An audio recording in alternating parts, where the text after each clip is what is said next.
আমরুপালি গাছ দেখেন ইনশাল্লাহ ভালো, মাশাল্লাহ ভালো আম হয়েছে। আমরুপালির ফলন ভালোই হয়।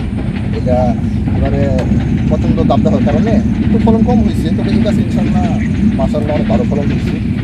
আমার এবারে কিছু কিছু গাছ অনেক বেশি ফলন হয়েছে, আমাদের এটা একটা অন্যতম গাছ। এখানে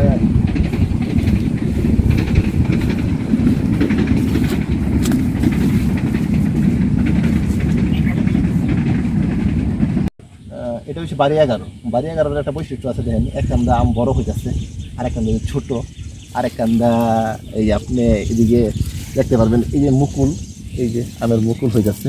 মানে এটা হচ্ছে পর্যায়ক্রমে, একসাথে না, মানে ডাব বাই ডাব এক গাছের মধ্যে আম হয়ে যাচ্ছে। এটা সুবিধা রয়েছে যে লং টাইম আমগুলাই এ করা যায়, মানে থাকে গাছের মধ্যে এবং কি লং টাইম খাওয়া যায়।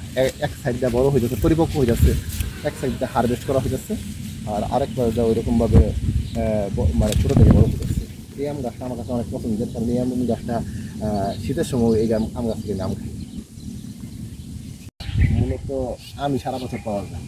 আর মূলত আমি আম লাগাইছি আমার আব্বুর কাছে উদ্বুদ্ধ হইয়া, উনি গাছের প্রতি অনেক মানে যত্নবান। ওই থেকে আমি দেখে হইয়া পরে ভাবলাম যে আমি ফিশারি জায়গাতে তো করে দিচ্ছি কাঁচারগুলাই, মানে ফিশারি পার বলা হয়ে যাকে, ওইখানে কিছু আম গাছ লাগানো যায়। পরে ওইখান থেকে মূলত মানে উদ্যোগ নিয়ে হয়ে কিছু আম গাছ রোপণ করলাম।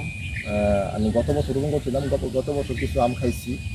আর এই বছর ইনশাল্লাহ গত বছর তুলনায় বেশি ভালো হয়েছে। প্রথম বছর তো ফল ওই রকম হারভেস্ট করা যায় না, ফলে গাছের জন্য বেশি একটা উপকার না। আর দ্বিতীয় বছর থেকে মূলত হারভেস্ট করা যায় আমগুলো। এই কারণে এবারে আমগুলাই মাশাল্লাহ পরিপক্ক সাইজ হয়েছে, কিন্তু রোদ্রের জন্য প্রচণ্ড দাবদাহর কারণে আমগুলাই ওই রকম বেশি একটা মানে আকার যেমন গ্রোথ হওয়ার কথা গ্রোথ হয়নি।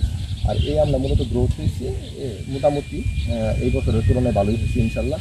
আর আমি যে 25 থেকে 26টা গাছ আছে, এবারে যে পরিমাণ আম হয়েছে এই আম আমি নিজে এবং আমার আত্মীয় স্বজন খাইতে পারবো। এবং আগামীতে মনে হয় ইনশাল্লাহ যদি আম সব কিছু ঠিকঠাক থাকে তাহলে হয়তো বা ফলন আরও বেশি ভালো হইব, নিজে খাওয়া বিক্রি করার মতো উপযোগী আম পাওয়া যায়।